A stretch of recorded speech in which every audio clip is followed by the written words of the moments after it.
Good afternoon, Raj.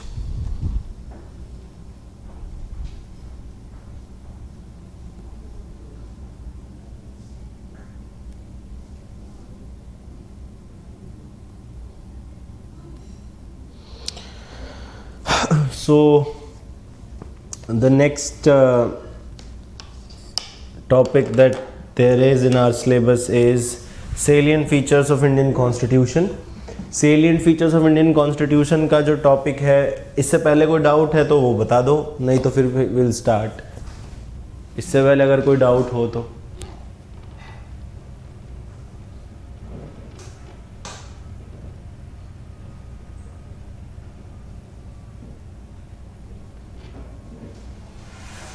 बताइए.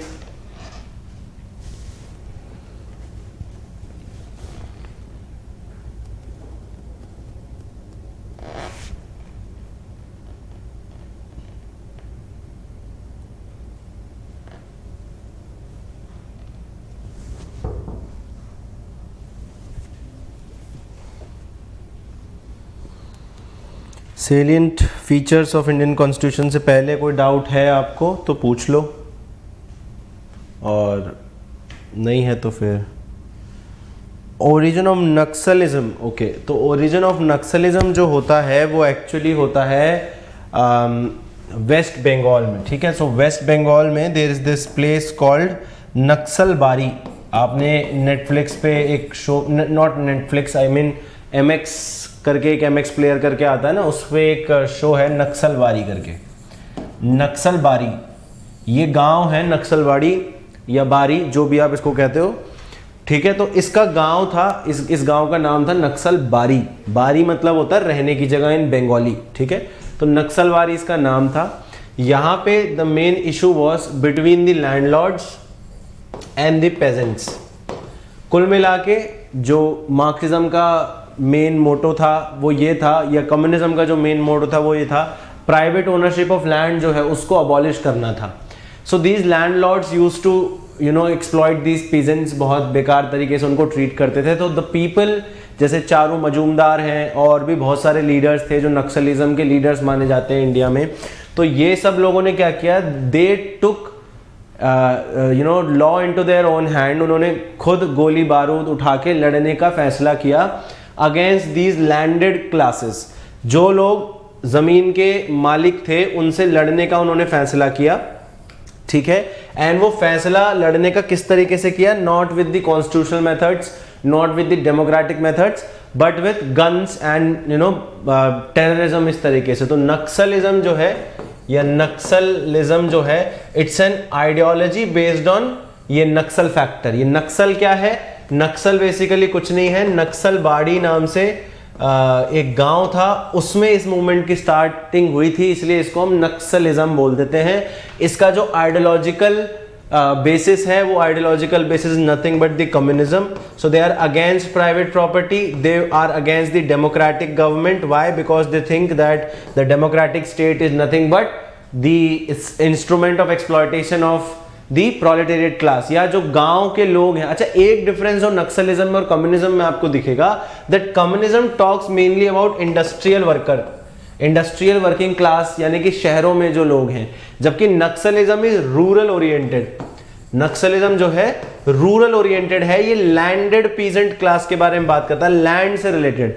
जब आपकी जमीन से आपको बेदखल किया जाता है तो not only it lead to your social what we say social hierarchy में आप नीचे गिर जाते हो, आपके इकोनॉमिक प्रोस्पेक्ट्स नीचे गिर जाते हैं, और आप पॉवर्टी में गिर जाते हो, पुअर हो जाते हो आप. ठीक है, and when this is done without proper rehabilitation and, जैसे एक बड़ा जो नक्सलिज्म का एक इशू है वो ये है दैट जो नक्सलिज्म वाला एरिया है, छत्तीसगढ़ बॉर्डर, आंध्र प्रदेश बॉर्डर, ये जो दंडकारण्य वाला फॉरेस्ट है, यहाँ पे नक्सलिज्म सबसे ज्यादा है. नक्सलिज्म का एक इंपॉर्टेंट आर्ग्यूमेंट ये है, नक्सल्स एक इंपॉर्टेंट आर्ग्यूमेंट ये देते हैं कि these are resource rich areas, these are natural resource rich areas, right from zinc, cobalt, और बहुत सारे जो ऐसे मिनरल्स हैं जो आजकल इंडस्ट्रीज में यूज होते हैं, कोल हो गया, आयरन हो गया, ये सब हो गया. So these areas are concentrated with these minerals. So what they are saying that government is actually what it is doing, it is displacing the tribals, it is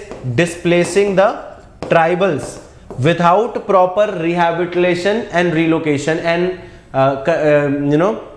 compensation, बिना कंपनसेशन दिए, बिना कोई कोई तरीका करे जिससे उनका रिहैबिलिटेशन अच्छा हो सके, रिलोकेशन हो सके, उनको एम्प्लॉयमेंट की सुविधा मिल सके, ये बिना किए what is government is doing, government is giving these lands to industrial houses, government is giving these lands to industrial houses to set up their cement factories, to set up their thermal power plants, to set up their mining industry. इससे हो क्या रहा है, एक तो tribals के rights violet हो रहे हैं, ट्राइबल्स को अपनी जगहों से निकाला जा रहा है, उसके बाद जो ट्रेडिशनल यहाँ पे लोग रहा करते थे सेंचुरीज से, उनको निकाला जा रहा है, फिर जो रिहैबिलिटेशन या जो निकालने के बाद जो कंपनसेशन मिलना चाहिए वो कंपनसेशन नहीं मिल रहा है, जोर जबरदस्ती के साथ निकाला जा रहा है, ह्यूमन राइट वायलेशंस हो रहे हैं बाय द स्टेट, ऐसा नक्सल्स का कहना है that there are human right violations by the state. Military क्या करती है या पैरामिलिट्री फोर्सेस क्या करती है, नॉर्मल सीधे साधे गांव वालों को नक्सल की ड्रेस पहना के और उसको गोली मार देती है। These are all the issues. तो हो क्या रहा है, there is a vicious circle. Naxalism के बारे में जब हम पढ़ते हैं तो there is a vicious circle, there is developmental deficit, there is government apathy, bureaucratic apathy and violation of rights.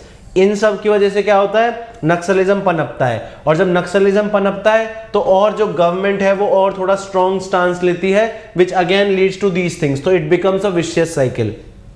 तो नक्सलिज्म का जो मेन डिफरेंस पॉइंट आता है, वैसे तो इसकी जो आइडियोलॉजी है वो माओइज्म से ज्यादा जो है वो मेल खाती है। माओइज्म जो है, because Maoism was basically for the peasant class, peasant class के लिए माओइज्म था। मार्क्सिज्म या कम्युनिज्म से इतनी इनकी आइडियोलॉजी जो है उतनी नहीं है, लेकिन फिर भी आप देखोगे तो माओइज्म की इटसेल्फ आइडियोलॉजी जो है वो कम्युनिज्म से आती है। तो नक्सलिज्म की अगर आपसे पूछा है कि इमीडिएट आइडियोलॉजी कौन सी है, तो वो माओइज्म है। लैंड की बात वो करते हैं जो ट्रेडिशनल जल जंगल जमीन, जल जंगल जमीन का जो ट्रेडिशनल रिलेशनशिप है लोगों के साथ, जो वहां पे ट्राइब्स हजारों सालों से रह रही हैं, उनके यहां से, उनको आप यहां से विस्थापित कर रहे हो, डिस्प्लेस कर रहे हो, और उनके रीलोकेशन की, रिहैबिलिटेशन की और कंपनसेशन की सुविधा नहीं बना रहे हो। फिर आप बायोडायवर्सिटी को नुकसान पहुंचा रहे हो, आप इंडस्ट्रियल हाउसेस को सिर्फ लैंड दे रहे हो, ट्राइबल्स की कोई वो आपको चिंता नहीं है। फिर जो रिसोर्स आप निकाल रहे हो उसका बेनिफिट किसी और को मिल रहा है, यहां से तो आप केवल रॉ मटेरियल निकालने जा रहे हो, लेकिन उसका बेनिफिट किसी और जगह को मिल रहा है। तो जब रिसोर्स हमारे यहां से जा रही है तो बेनिफिट भी हमें मिलना चाहिए। इस वजह से ऑल दीज थिंग्स कुल मिला के इसको आप कह सकते हो कि इट्स अ सोशल मूवमेंट, ठीक है। It's a kind of social movement जहां पे वॉयलेंट मीन्स को यूज कर रहे हैं, although it's not the right way to protest. Why? Because in a democratic country आपको डिबेट, डिस्कशन और इन सब में पार्टिसिपेट करना चाहिए। But again the argument from Naxals is that हम बातचीत करने भी जाते हैं तो भी सरकार सिर्फ आश्वासन दे देती है, कुछ काम नहीं करती। क्यों? बिकॉज द स्टेट यानी कि जो सरकार है, it's been controlled by few industrialist houses, पूंजीवादी लोगों के हाथों में सरकार है।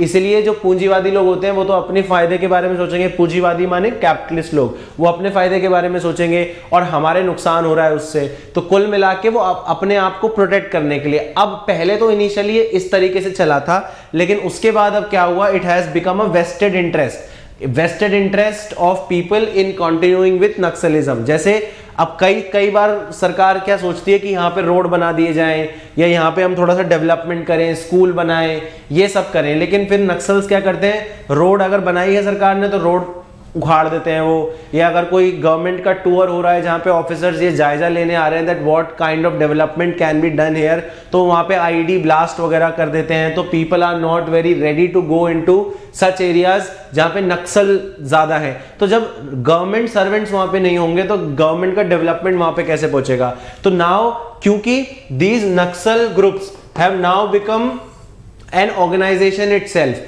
यानी कि सर्वाइव कर रहे हैं ये, इनको पता है कि अगर यहाँ पे डेवलपमेंट हो गया तो इनका जो बेसिक मॉडस ऑपरेंडी है कि वो पुअर लोगों को बरगलाते हैं, उनको वो करते हैं, उनको कोई मतलब माइंड वॉश करते हैं, उनका माइंड वॉश करते हैं। तो अगर पॉवर्टी हट गई यहाँ से, एजुकेशन आ गई यहाँ पे, इंफ्रास्ट्रक्चर बन गया यहाँ पे, तो लोग इनकी बात सुनेंगे नहीं। तो they now started to deliberately keep that area underdeveloped so that वो उसको एक तो इस पर्पस के लिए यूज कर सकें, छिपने के पर्पस से, क्योंकि स्टेट की जो पहुंच है वहां पे कम होती है जंगलों में।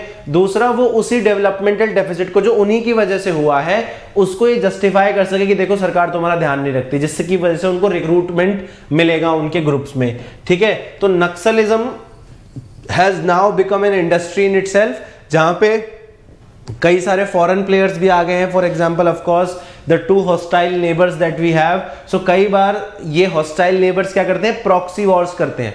What are proxy wars? एक तो मान लो इंडिया पाकिस्तान के बॉर्डर पे वॉर हो रहा है, ये पाकिस्तान है, इंडिया है, इस बॉर्डर पे वॉर हो रहा है, दिस इज द फ्रंट, तो इसे हम बोलते हैं डायरेक्ट वॉर या हॉट वॉर। एक हम बोलते हैं प्रॉक्सी वॉर।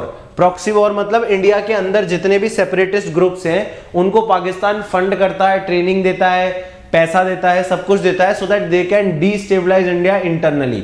तो initially a movement which was started for the redressal of grievances now has become a organisation itself, जो कि हर ऑर्गेनाइजेशन के साथ होता है। अल्टीमेटली जो लीडर्स हैं जिनके पास नक्सल ग्रुप्स में पावर है, उनको वो अपनी पावर अगर वो डेवलपमेंट करवा देंगे, बिकॉज अगर उनका असली मतलब डेवलपमेंट करवाना होता तो they would have gone through a way जहां पे गवर्नमेंट के साथ वो मिलजुल के डेवलपमेंट करते हैं। लेकिन बिकॉज उनका असली डेवलपमेंट पावर कैप्चर है और उनको डेमोक्रेटिक सेटअप में पावर कैप्चर करने का मौका नहीं मिल रहा है, इसी वजह से they go for such violent method. आपको एक सिंपल सा एग्जांपल देता हूं, जो सैयद सलाउद्दीन है, he is one of the most dreaded terrorist in this country. UN की वांटेड लिस्ट में है सैयद सलाउद्दीन, जैश ए मोहम्मद और ये हिजबुल मुजाहिदीन और इन सब से रिलेटेड है सैयद सलाउद्दीन। आप मानोगे नहीं, 1980s में जब कश्मीर में, जम्मू एंड कश्मीर में इलेक्शंस हुए थे, 1980s में जब जम्मू एंड कश्मीर में इलेक्शंस हुए थे, तब Syed Salahuddin was the one of the leaders who were contesting these elections. He was initially a democratic leader.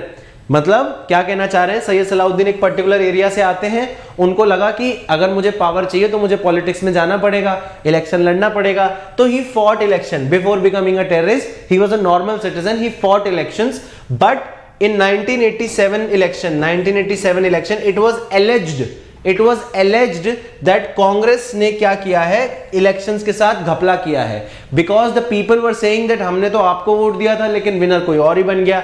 And बड़ी इंटरेस्टिंग सी बात है कि विनर वो लोग बने जो कांग्रेस पार्टी के साथ थे। तो इससे यह अंदाजा लगाया गया कि कांग्रेस पार्टी ने जो है इलेक्शंस में मेडलिंग की है, इलेक्शंस जो है फेक इलेक्शंस करवाए हैं। तो इस वजह से जब उसको लगा कि ये जो डेमोक्रेटिक सेटअप है that is not going to work, they are never going to give us that opportunity, so he took the method of terrorism. Although I'm not justifying his actions, but मैं एक बात बता रहा हूं कि democracy में free and fair election होना और अप्रोप्रिएट चैनल्स होना कम्युनिकेशन के कितने जरूरी हैं। Because in the absence of such appropriate channels to communicate and responsiveness of the government को हमेशा प्रोएक्टिव होना चाहिए। In the absence of proactive steps by the government, problems like naxalism, separatism, insurgency, drug abuse, terrorism, ये सब होता है। ठीक है, तो this is how it is. I hope आपको समझ में आ गया हो।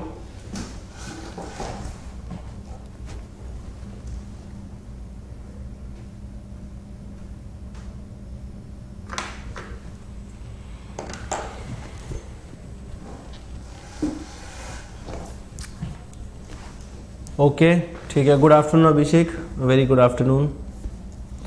मार्क्सिस्ट आइडियोलॉजी मैंने आपको बताया ना कि मार्क्सिस्ट आइडियोलॉजी वो फॉलो करते हैं, लेकिन they are more close to Maoism not Marxism.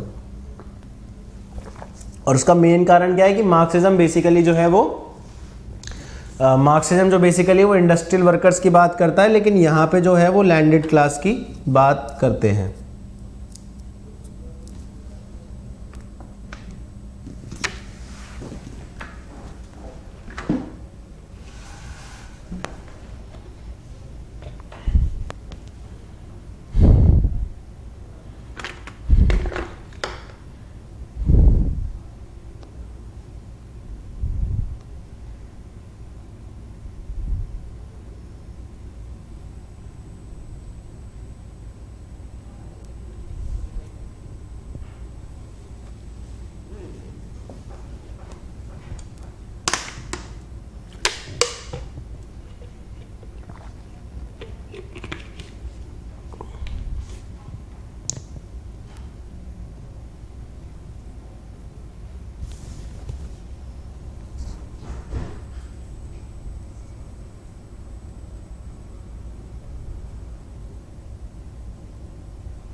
सलवा जुदुम जो है बेसिकली, देखो सलवा जुदुम का जो इशू था वो ये था दैट ये एक काउंटर टेररिज्म या काउंटर माओइस्ट काइंड ऑफ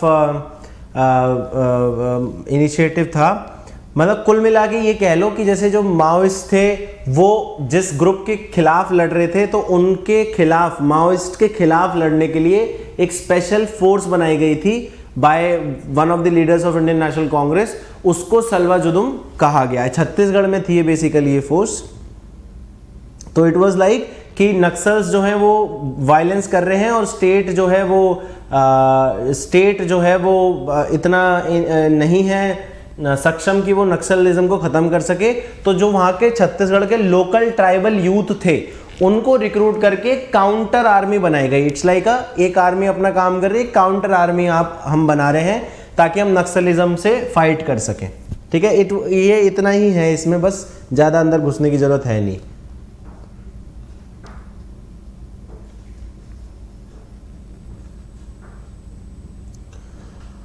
अब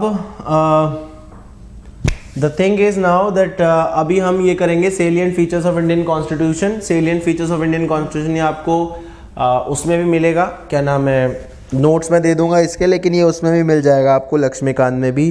तो अगेन माय क्वेश्चन इज कि पहले हम क्वेश्चंस कर लें या पहले पढ़ना है, या सिर्फ पढ़ना है या सिर्फ क्वेश्चंस करने हैं, वो बता दो। अगर क्वेश्चंस करने हैं तो विल डू क्वेश्चंस और पहले क्वेश्चंस करने हैं बाद में पढ़ना है तो वी कैन डू दैट, और पहले पढ़ना है फिर बाद में क्वेश्चंस करने तो we can always do that. But बता दो मुझे आप लोगों को पहले क्या करना है, पहले क्वेश्चंस करने हैं या पहले पढ़ना है?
क्वेश्चंस करने हैं, ठीक है, क्वेश्चंस। ठीक है, चलिए ठीक है। तो सुबह हमने वेस्टर्न पॉलिटिकल थॉट से करे थे।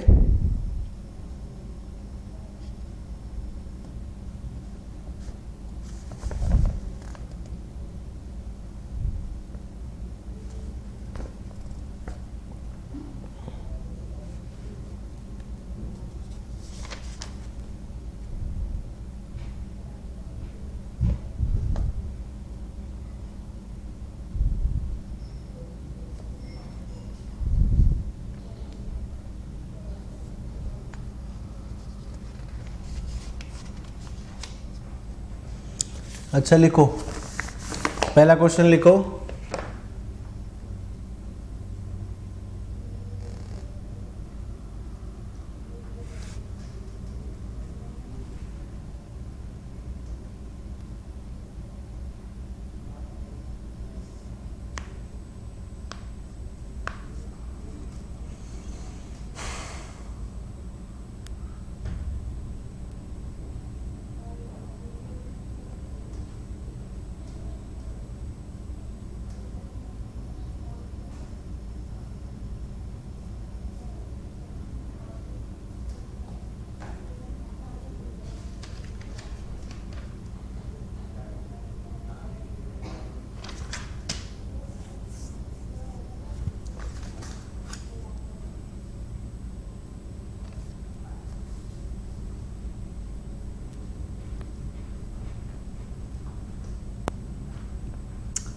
लिखो question, comment.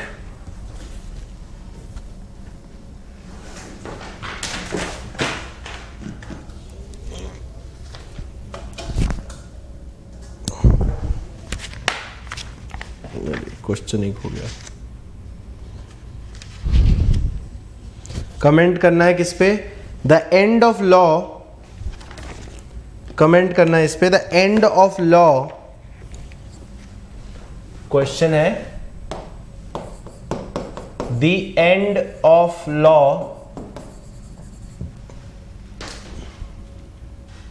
is not to abolish or restrain. The end of law is not to abolish or restrain. The end of law is not to abolish or restrain, but to preserve and enlarge freedom. But to preserve and enlarge freedom. The end of law is not to abolish or restrain, but to preserve and enlarge freedom. ये statement है John Locke का, ठीक है।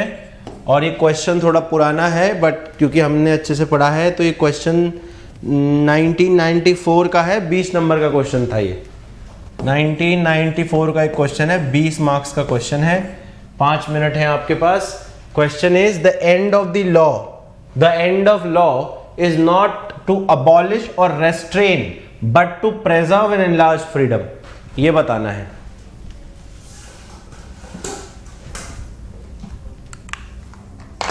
ये बताइए।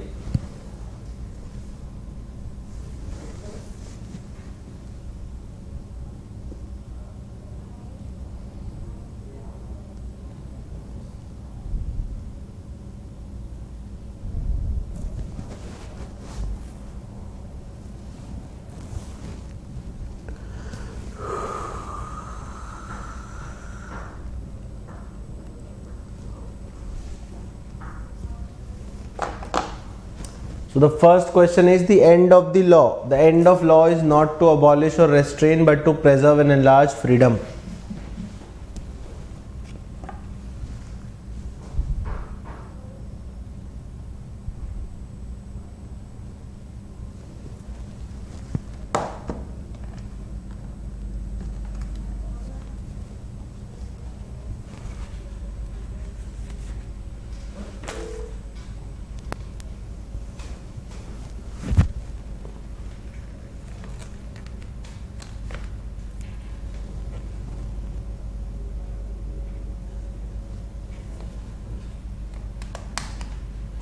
हाँ भाई, लिख लिया? ये तो आसान था यार question. The end of law is not to abolish or restrain but to preserve and enlarge freedom.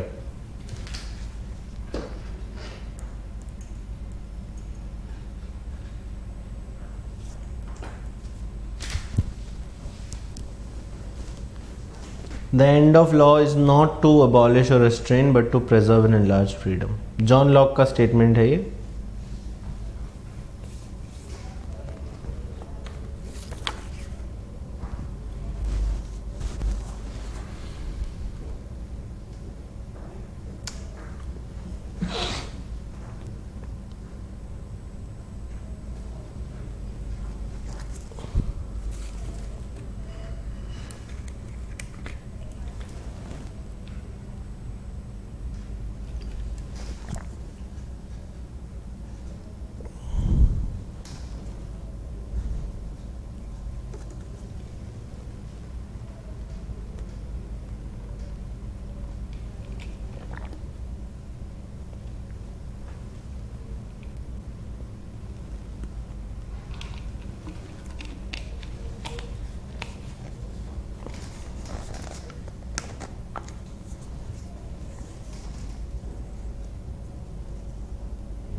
हाँ भाई, जिस जो पहले ख़त्म कर लेगा क्वेश्चन उसको मिलेगी मेरी तरफ से एक बधाई।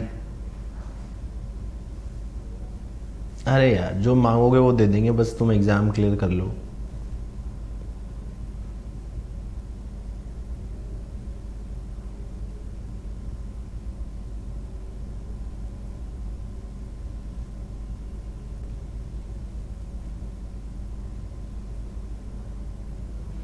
जल्दी बताइए भाई, हो गया क्या? अच्छा अभी 4 ही मिनट हुए क्या? ओके, लिख लो आराम से।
हो गया? ठीक है अभिषेक, आई डन। मतलब पूरा आंसर नहीं लिखना है, सिर्फ ये लिखना है आपको कि आप इसमें क्या क्या मेन चीज़ें डालोगे और किस तरीके से आप इसको वो करोगे, हैंडल करोगे। हो गया हो तो बताओ, नहीं तो फिर 1 मिनट बाद हम और इसको डिस्कस करेंगे। 1 मिनट का समय और दे देता हूँ मैं तुम्हें। 1 मिनट नहीं, 30 सेकंड और दे देता हूँ बस। 1 मिनट बहुत लंबा होता है।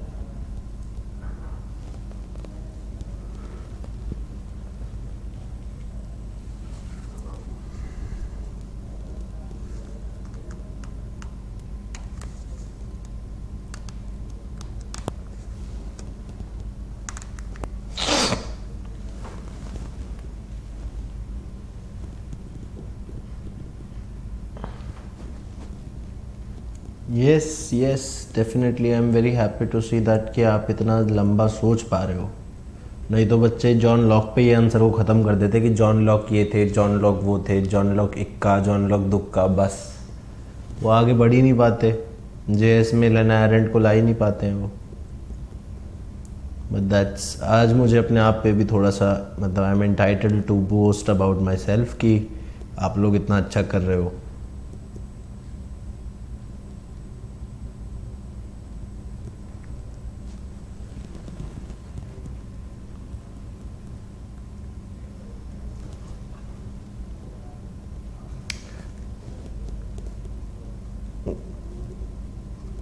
अभिषेक भैया क्या हुआ? चलो हम डिस्कस करते हैं अब, ठीक है। So the end of law is not to abolish or restrain but to preserve and enlarge freedom, ठीक है। तो इसका कॉन्टेक्स्ट क्या है? इसका कॉन्टेक्स्ट क्या है? इसका कॉन्टेक्स्ट है theory of natural rights, theory of natural rights, ठीक है। और दूसरा नेचुरल राइट्स कह लो या नेचुरल लॉ, ठीक है। और दूसरा ये किसके क्रिटिसिज्म में होगी? इन क्रिटिसिज्म टू, या it's not actually a criticism but it's a progress from Hobbesian view. Hobbesian view क्या कहता है? Hobbes belong to the tradition of positive law. Hobbes belong to the tradition of positive law, and the aim of the law in terms of Hobbes is to restrain. Aim of the law is to restrain. कैसे? That liberty is where law is silent. Law is silent. तो initially आपको ये explain करना है that यहां पे जो and of the law है, एंड ऑफ द लॉ मतलब रिजल्ट है, जो एम है, एम रिजल्ट भी नहीं, एम जो है, एम ऑफ द लॉ क्या है, वो फ्रीडम को अबॉलिश या रिस्ट्रेन करना नहीं है, बल्कि to preserve and enlarge the freedom है। तो ये लॉक ने तभी कहा होगा जब उसके पीछे कुछ चीज ऐसी हुई होगी जहां पे लॉ जो है वाज यूज्ड टू रिस्ट्रिक्ट और अबॉलिश फ्रीडम। तो आप उसके कॉन्टेक्स्ट में ये लिखेंगे that Locke belong to the tradition of natural law. ठीक है, नेचुरल लॉ के ट्रेडिशन से, नेचुरल राइट के ट्रेडिशन से वो बोलते हैं। एंड उनका ये जो स्टेटमेंट है, it's a progress from Hobbesian view which believed in theory of positive law and the main aim of the law was to restrict or restrain or abolish the freedom, because as per Hobbes liberty is where law is silent, तो only where the law is not there you are free। ठीक है, फिर आप body की बात करेंगे। फिर body में आप ये बताएंगे, ये मेन आपने बता दिया इंट्रोडक्शन में, बॉडी में आप क्या बताएंगे दैट लॉक जो है ये he brought Hobbesian individualism to its logical conclusion। यही बताएंगे आप सबसे पहले that Locke brought Hobbesian individualism to its logical conclusion by making natural rights and natural law as binding। जब ये and then his analysis of natural law is that his analysis of state of nature is that state of nature is the state of peace and goodwill, and natural law in man guides him not to harm anyone in his life, liberty, property and health. यानी कि natural law को जब उन्होंने binding बना दिया and natural law was inherently good, that is man, reason in man guides him not to harm anyone in his life, liberty, property and health. And जब उन्होंने natural rights को absolute बना दिया, natural right to life, liberty and property, and he belong to the tradition of natural law, तो obviously end of the law क्या है, and of the law, यहां पे लॉ क्या होगा, natural law. End of the law would be to preserve and enlarge, to preserve through natural rights and enlarge through limited government, theory of limited government and constitutionalism. Locke ने दिया था ना theory of limited government. तो ये सारी चीजें आपको बतानी पड़ेंगी that end of the law is not to abolish or restrain but to preserve and enlarge freedom. कैसे, थ्योरी ऑफ नेचुरल राइट से वो बिलोंग करते हैं, थ्योरी ऑफ नेचुरल लॉ में वो बिलीव करते हैं, and it's a progress from Hobbesian view where the law actually is the positive law, that is law made by the state and it restrains individual। why? Because liberty is where law is silent। but then Locke brought Hobbesian individualism to its logical conclusion by making natural rights and natural laws binding on the state and establishing the fact that natural law is good in itself and reason in man guides him to not to harm anyone in his life, liberty, property and health।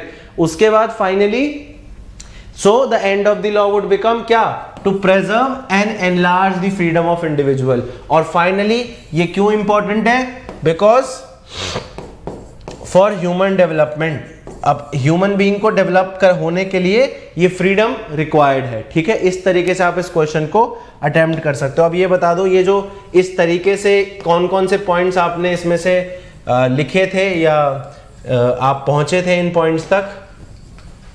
ये logical flow यही होना चाहिए कि पहले आप बताओगे कि वो नेचुरल थी, उससे बिलोंग करते हैं, फिर आप हॉब्स के बारे में एक दो लाइन में बताओगे कि हॉब्स ने कैसे लॉ को देखा है, फिर आप जो है वो लॉक के बारे में बताओगे कि लॉक एक्चुअली में ऐसा क्यों बोलते हैं। इनकी लॉ की डेफिनेशन अलग है, यहां पे law is not the positive law. तो मेन क्रक्स आंसर का क्या है, that you understand the difference between positive law and natural law.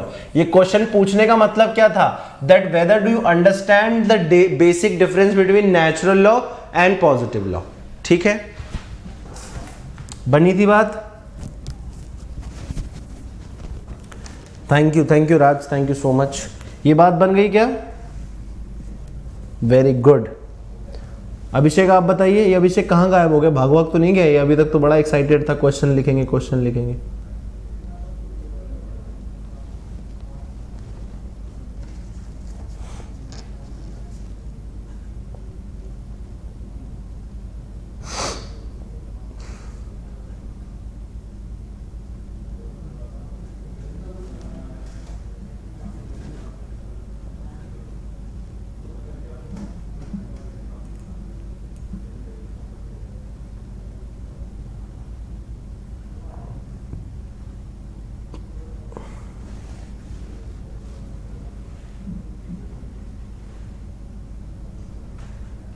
ठीक है, कोई दिक्कत नहीं अभिषेक, और मेहनत करिए आप और अच्छे से पढ़िए। आप थोड़ा बाद में भी आए थे तो कोई दिक्कत नहीं है, अच्छे से दोबारा रिवाइज कर लेना। नेक्स्ट क्वेश्चन लिखो। नेक्स्ट क्वेश्चन पूछ रहा है, how is liberty a precondition for equality? क्या क्वेश्चन है? How is liberty a pre, क्या लिखा? Preconception, precondition. How is liberty a precondition for equality? ये क्वेश्चन है। देन नेक्स्ट पार्ट है क्वेश्चन का, explicate relationship between equality and liberty. Explicate relationship between equality and liberty, this was the question. और ये कब आया था? ये आया था 2014 में, 2014 मीन्स, और 15 नंबर का आया था, 15 मार्कर था ये, 10 मार्कर नहीं था, 15 मार्कर था। अरे यार क्या हो जाता है मेरे को लिखते हुए। ठीक है, how is liberty a precondition for equality? How is liberty a precondition for equality? Explicate relationship between equality and liberty.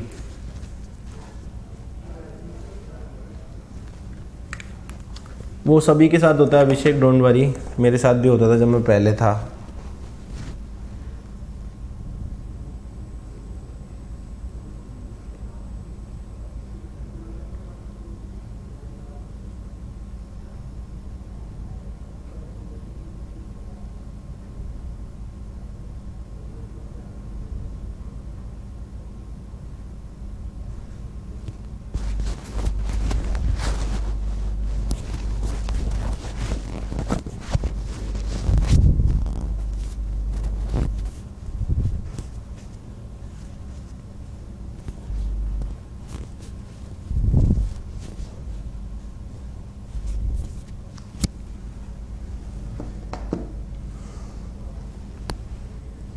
How is liberty a precondition for equality? Explicate relationship between equality and liberty. लिखिए इस question को।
How is liberty a precondition for equality?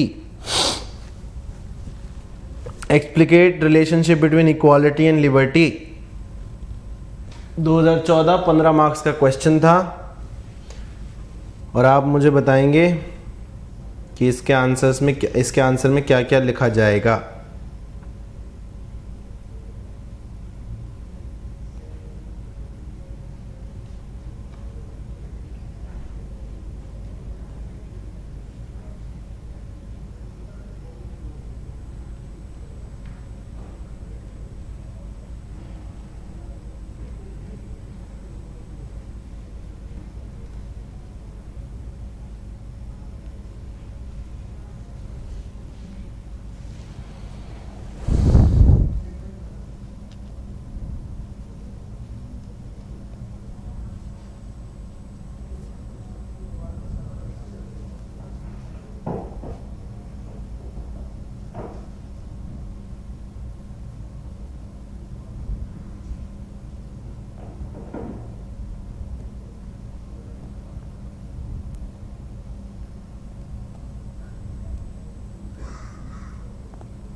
Marx aims also mentioned in these point communist society substantive form. बता दो अभी, पहले अपन सब discuss कर लेंगे, उसके बाद बता देना कौन सी चीज़ें आपने इंक्लूड करी, कौन सी नहीं करी।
करें डिस्कस इसको। अब तो काफी समय हो गया ले लिया आपने यार।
चलो इसको डिस्कस कर लेते हैं।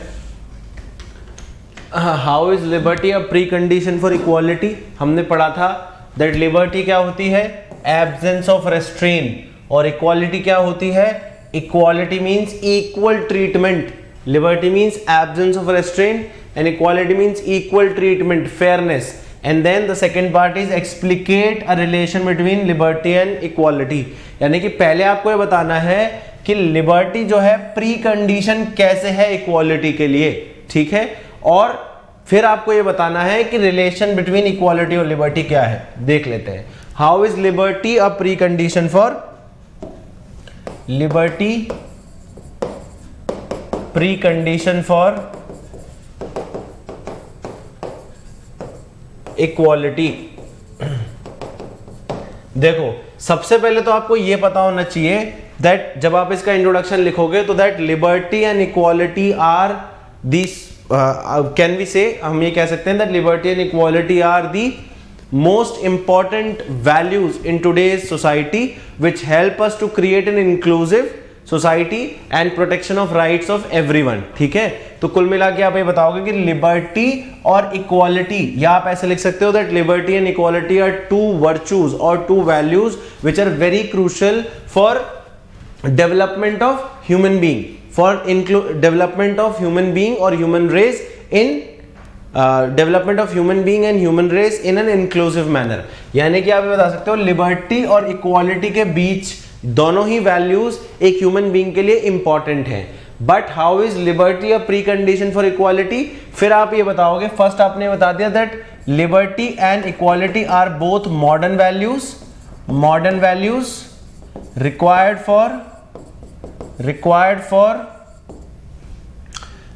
For development of human beings in an inclusive and sustainable manner। इतना छोटा सा इंट्रोडक्शन लिखना है कुल मिला के। इंट्रोडक्शन लिखने का एक की मैं बता देता हूं आपको कि इंट्रोडक्शन जब भी आपको लिखना है कैसे लिखना है। जो भी कीवर्ड्स आपके क्वेश्चन में दिए हैं और जो भी उस क्वेश्चन का कंक्लूजन आप लिखने वाले हो, अब इस क्वेश्चन में आप यही तो कंक्लूड करने वाले हो कि liberty and equality are very important for human being, human race, equality और ये सब। तो जितने भी कीवर्ड्स हैं, लिबर्टी, इक्वालिटी, प्री कंडीशन, इस तरीके से जितने भी कीवर्ड है, try to use maximum keywords in your introduction और ये बताने की कोशिश करो कि आप आंसर में क्या बताओगे। जैसे हमने लिखा दैट लिबर्टी एंड इक्वालिटी, दोनों कीवर्ड्स आ गए, are modern values required for the development of human beings in an inclusive and sustainable manner. However, थोड़ा एक लाइन और लिख सकते हो, हाउएवर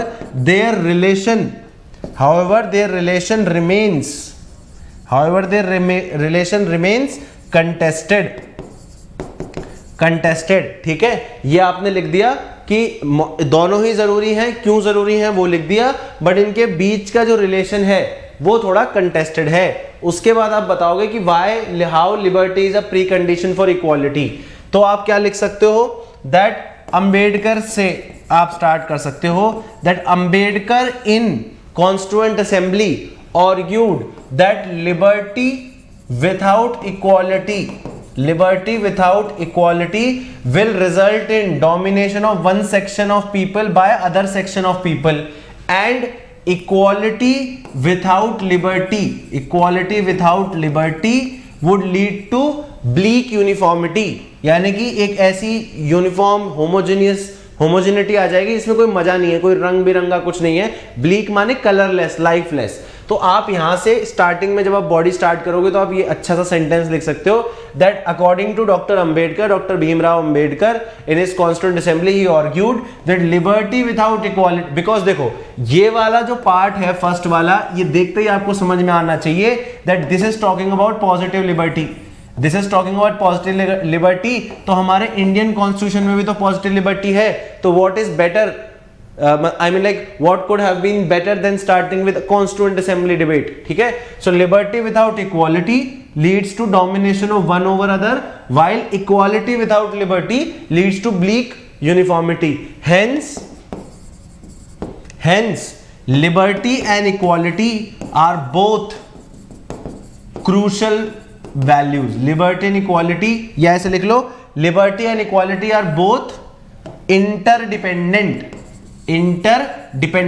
अभी जब हमने लिबर्टी इक्वालिटी के बारे में पढ़ा था तो आपको ध्यान होगा हमने सबसे पहले पढ़ा था how liberty is contradictory to equality and how liberty is complementary to equality. Complementary to equality वाला ही तो पूछ रहा है ये, how is liberty a precondition to equality. ये कॉम्प्लीमेंट्री है दोनों आपस में, वही वाला तो ये पूछ रहा है। तो वही वाला इंडियन कॉन्स्टिट्यूशन में भी है, तो हमें ये बताना है दैट दे आर इंटरडिपेंडेंट, क्योंकि जो दूसरा वाला आर्गुमेंट रहेगा जिसमें they are anti to each other, तो वहां पे तो इंटरडिपेंडेंस का कोई सवाल नहीं है। तो आप इस आर्गुमेंट से ये स्थापित कर सकते हो that liberty and equality are both interdependent on each other, that without liberty अगर इक्वालिटी हुई तो ये दिक्कत है और विदाउट इक्वालिटी अगर लिबर्टी है तो ये दिक्कत है। इसलिए हम ये कह सकते हैं that liberty and equality are interdependent, ठीक है। सेकेंड चीज आप बताओगे that the concept of liberty is defined in two different ways, positive liberty and negative liberty. Positive liberty and negative liberty. फिर आप बताओ, मतलब ये आपने बताना चालू किया कि हाँ मैं कैसे ये सिद्ध कर रहा हूं, ये तो इंट्रोडक्शन हो गया। फिर आप बॉडी के फर्स्ट पार्ट में ये बताओगे कि मैं इस क्वेश्चन का आंसर दे रहा हूं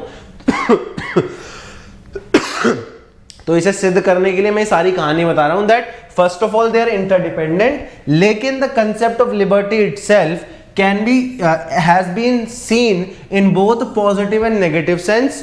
farmer positive and negative sense, जिसमें से पहला वाला है which is complementary to equality, या ये लिख सकते हो that the first one that the concept of positive liberty is a precondition to equality, and जो नेगेटिव लिबर्टी है वहां पे आप लिख सकते हो नेगेटिव लिबर्टी का जब हम कॉन्सेप्ट लेते हैं तो we see a contradictory relation between liberty and equality.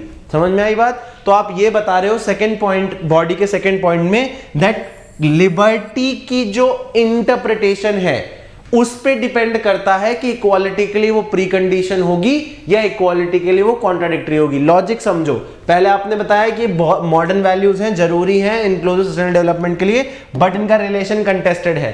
फिर आपने मेन क्वेश्चन पे आए, मेन क्वेश्चन पे क्या आपने बताया, एक इंट्रोडक्शन यहां पे एक हेडिंग डाल दी that liberty precondition to equality, ताकि आपने ये मार्क कर दिया कि सही भैया मैं यहां पे ये वाला आंसर दे रहा हूं, इस एग्जामिनर को ये बता दिया कि मैं यहां पे इस पार्ट का आंसर दे रहा हूं। फिर आपने बताया that as doctor Ambedkar pointed out that liberty and equality are interdependent, और ये यहां से हमने एस्टैब्लिश कर लिया कि इंटरडिपेंडेंट है। फिर आपको बताना है the relation between liberty and equality depends upon the interpretation of liberty. When it is interpreted in positive sense तो liberty becomes a precondition for equality, and when it is interpreted in liberal terms यानी कि negative sense तो it becomes contradictory to equality। ठीक है, फिर आप final तीसरा point बताओगे that how is liberty precondition for equality। फिर आप बताओगे, अभी आपने liberty बताया, अब आप equality बताओगे that equality means क्या, equal opportunities for everyone, equal opportunities for everyone, यानी कि just and fair treatment, just and fair treatment without discrimination। यही तो है equality। That equality means, what does equality means? Equality of opportunity या equality of opportunity ना लिख के equal opportunities for everyone. अब ये अपॉर्चुनिटीज किस भी टर्म्स में हो सकती है, इसलिए हम इक्वालिटी ऑफ अपॉर्चुनिटी नहीं लिख रहे हैं, इक्वल अपॉर्चुनिटीज लिख रहे हैं। Equal opportunities for sovereignty, sorry, for everyone, just and fair treatment without discrimination, without discrimination और एनी काइंड ऑफ प्रिविलेज, इसको हम बोलते हैं equality. And when we take positive liberty, the concept of positive liberty argues that liberty, फिर आप यहां पे ला सकते हो जॉन रॉल्स को, जॉन रॉल्स को भी ला सकते हो, जेएस मिल को भी ला सकते हो। दैट पॉजिटिव लिबर्टी क्या बोलती है, जैसे जॉन रॉल्स बोलते हैं that liberty of each, extensive liberty for each consistent with similar liberty of other. समझ में आई बात? यहां पे आप लिख सकते हो दैट पॉजिटिव लिबर्टी को एक्सप्लेन कर रहे हो, that when we talk about positive liberty या रिलेशन, जब आप इसका एक्सप्लेन कर रहे हो तो आप बताओगे that according to John Rawls theory of justice, first principle क्या है, extensive liberty to each, right, extensive liberty of each consistent with similar liberty of others. तो ये जो सिमिलर लिबर्टी ऑफ अदर्स है, ये क्या आपको बात दे रहा है, इक्वालिटी की बात दे रहा है। और एक्सटेंसिव लिबर्टी जो पहले आ रही है, इसका मतलब क्या है, दैट लिबर्टी सबके लिए जब होगी, इक्वल लिबर्टी सबके लिए जब होगी, तब इक्वालिटी आएगी। कैसे, एक पाई है, उस पाई में हमने क्या किया, ये 4 भाग कर दिए, ठीक है। अब हमने क्या किया, पहले एक और पाई थी, इसमें हमने सिंपल क्या किया था, हमने 4 लोग छोड़ दिए थे और बोला कि भैया आपके पास लिबर्टी है और इक्वालिटी भी होनी चाहिए, या लिबर्टी है आपके पास, आप इसे बांट लो। तो किसी ने अपनी दम के वजह से इतना ज्यादा पार्ट ले लिया, किसी के पास इतना ही पार्ट बचा, किसी ने और ज्यादा पार्ट ले लिया, तो ये 1 2 3 4। यहां पे हुआ क्या, लिबर्टी आपने ले आए, एक्सटेंसिव लिबर्टी तो आप ले आए, लेकिन आप इक्वालिटी नहीं ला पाए। जबकि जॉन रॉल्स क्या कह रहे हैं, extensive liberty compatible with the liberty of others, यानी कि हमने अब फेंस लगा दिए, इसमें हमने फेंस लगा दिए कि आपकी जो लिबर्टी है वो तभी तक है जब तक आप यहां तक काम नहीं कर लेते, इसके बाहर जाना ये जो है दिक्कत वाली बात है, बिकॉज आप दूसरे की लिबर्टी को हार्म करोगे, so that is not required. तो जब हम ये वाला पॉजिटिव लिबर्टी वाला कॉन्सेप्ट लेके चलते हैं तो इक्वालिटी ऑलरेडी कम्स इन। तो ये सब आप जब आप बता दोगे, डिस्कस कर लोगे, तो you would have very well established that how liberty is positive liberty. कुल मिला के क्वेश्चन ये पूछना चाह रहा है whether you have understood the difference between negative liberty and positive liberty.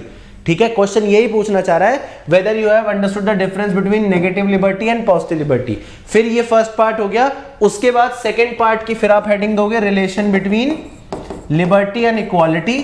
तो फिर आप इसमें फर्स्ट लिखोगे कॉन्ट्राडिक्टरी, लिबर्टी इज कॉन्ट्राडिक्टरी। फिर आप इसमें बताओगे according to liberal scholars, liberal scholars के नाम लिख दो, चाहे एफ ए हयाक लिख दो, मिल्टन फ्रीडमैन लिख दो, या हॉब्स लिख दो, या फिर अपने ईशा बर्लिन लिख दो, किसी का भी नाम लिख दो जो कि नेगेटिव लिबर्टी को सब्सक्राइब करते हैं। उनके हिसाब से जो स्टेट रेगुलेशन है, स्टेट रेगुलेशन जो है इक्वालिटी लाने के लिए रीडिस्ट्रीब्यूशन करना पड़ेगा, उसके लिए स्टेट रेगुलेशन लाना पड़ेगा।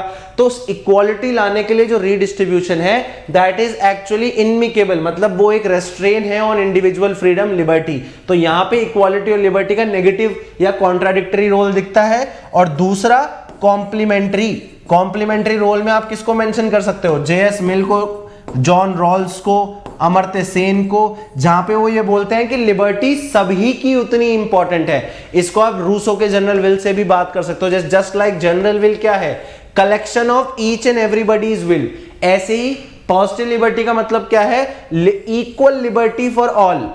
समझ में आया, इक्वल लिबर्टी फॉर ऑल। तो इक्वालिटी लाने के लिए पहले लिबर्टी, पॉजिटिव लिबर्टी का माइंडसेट आपका बनना चाहिए, तब जाके इक्वालिटी आएगी। So this is how. और फिर फाइनली आप इसको कंक्लूड कर सकते हो, कंक्लूड करके ये कह सकते हो that the relation between equality and liberty depends upon the ideology in which these two values are seen, but for an inclusive and just society, what we say, या ये लिख सकते हो that the relation remains contested, ये भी आप लिख सकते हो, the relation remains contested, and finally फिर आप ये बोल सकते हो that in contemporary times when the inequality is rising, when the inequality is rising, there is a need to ignite a debate on the relation, again a debate on liberty and equality. तो इस तरीके से आप एक forward looking जो है वो आप अपना वो दे सकते हो, व्यू दे सकते हो that how the liberty and equality जो है आपस में अपने रिलेट करती है, और आप एक कॉन्टेम्पररी जो डायमेंशन है उसे भी खोल सकते हो that in times of rising inequality how liberty and equality are related to each other. ठीक है, so let's move on to the next question. next question हम लिख लेते हैं,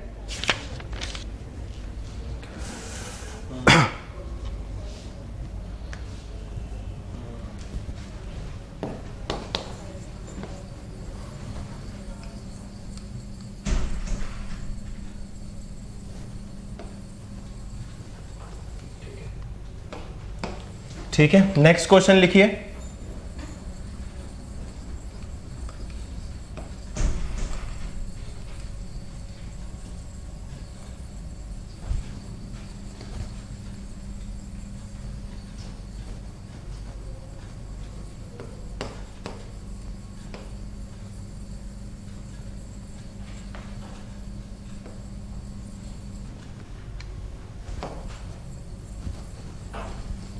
नेक्स्ट क्वेश्चन लिखिए, डिस्कस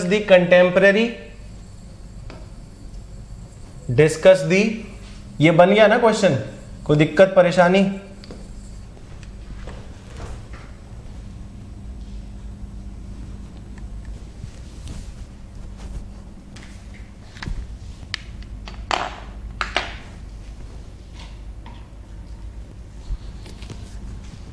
इसमें कोई डाउट?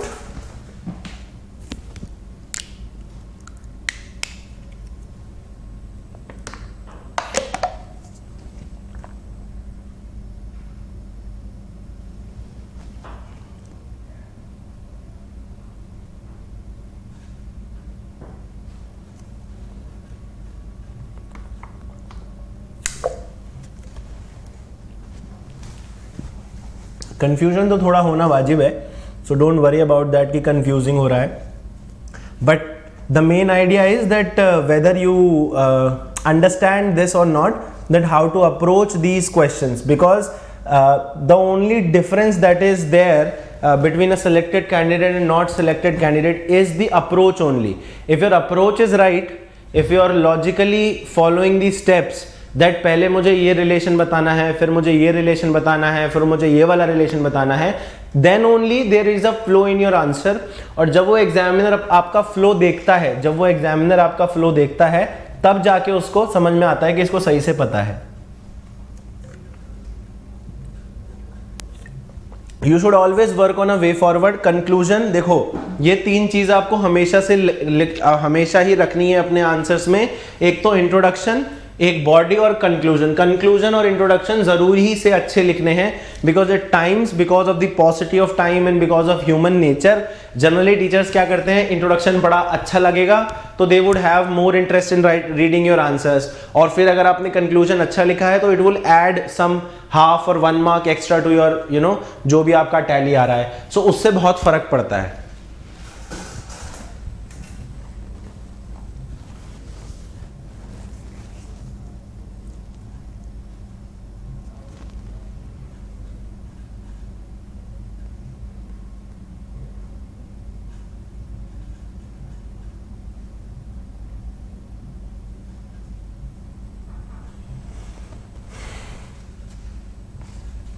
ठीक है, चलें आगे।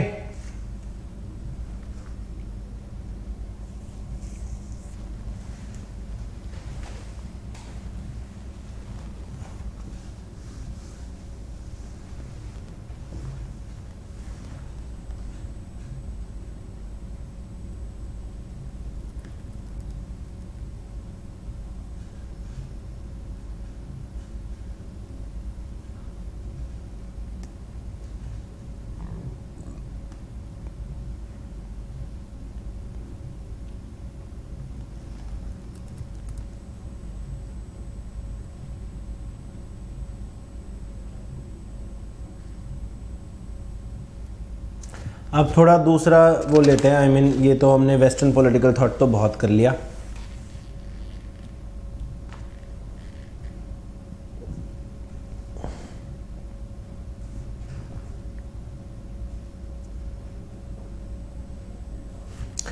कमेंट करना है इस क्वेश्चन पे, कमेंट करना है। The question is comment,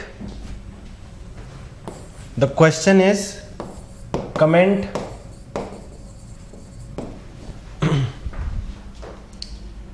socialism is a much used hat, socialism is a much, socialism is a much used, socialism is a much used hat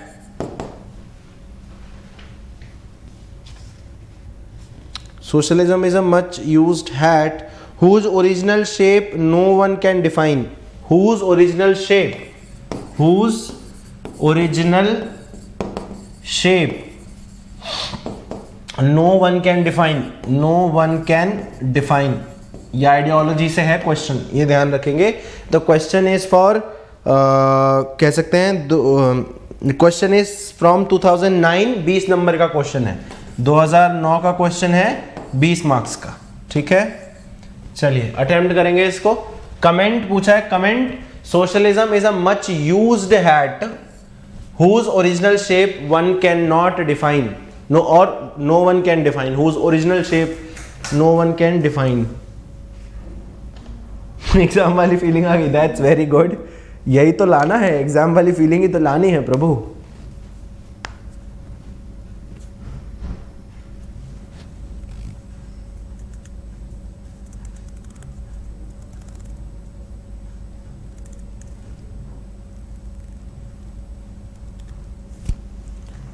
चलिए लिखिए इस क्वेश्चन को, कमेंट करना है। Socialism is a much used hat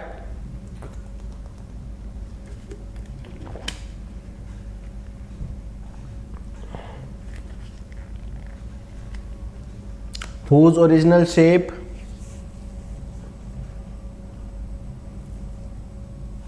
no one can define।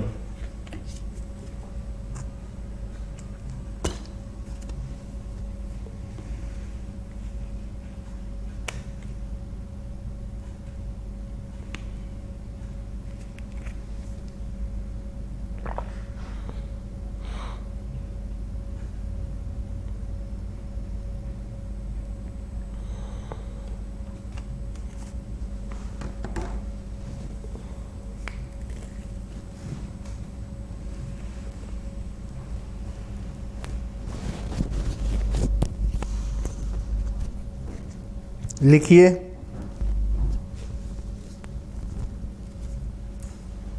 Comment करना है। Socialism is a much used hat, इसका मतलब क्या है? It's a much used hat whose original shape no one can define.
Socialism is a much used hat whose original shape no one can define। जल्दी लिख लो, ये आखिरी question है, इसके बाद फिर थोड़ा सेलिएंट फीचर्स देख लेंगे, वो भी देखना ज़रूरी है।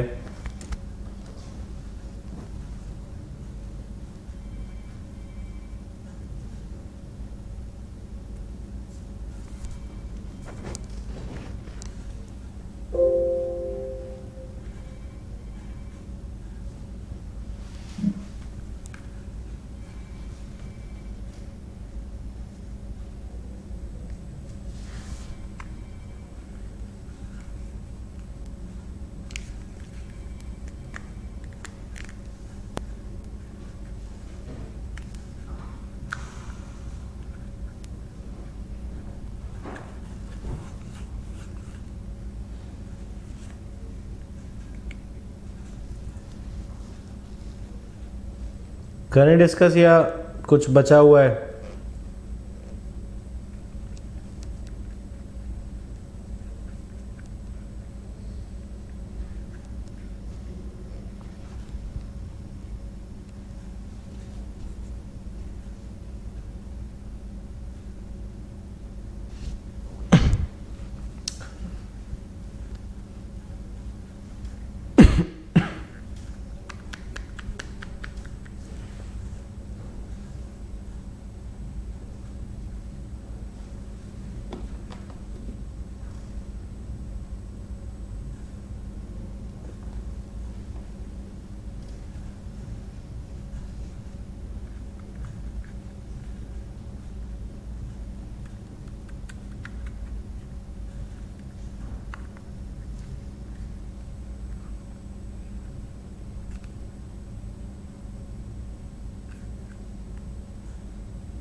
चलो इसको डिस्कस करते हैं या रुकना है?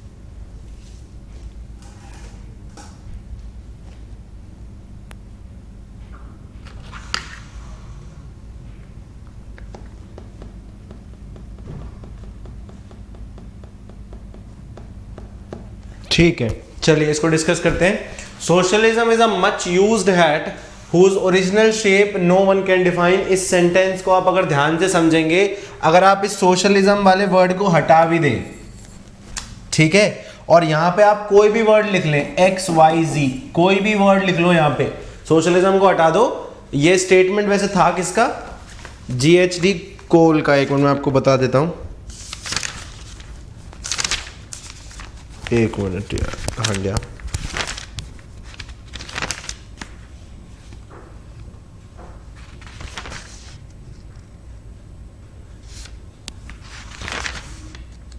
GECEM जोड़, इसको लिख भी लो। जब आप सोशलिज्म के बारे में कहीं लिखोगे ना, तो इसको मेंशन कर देना, क्या था?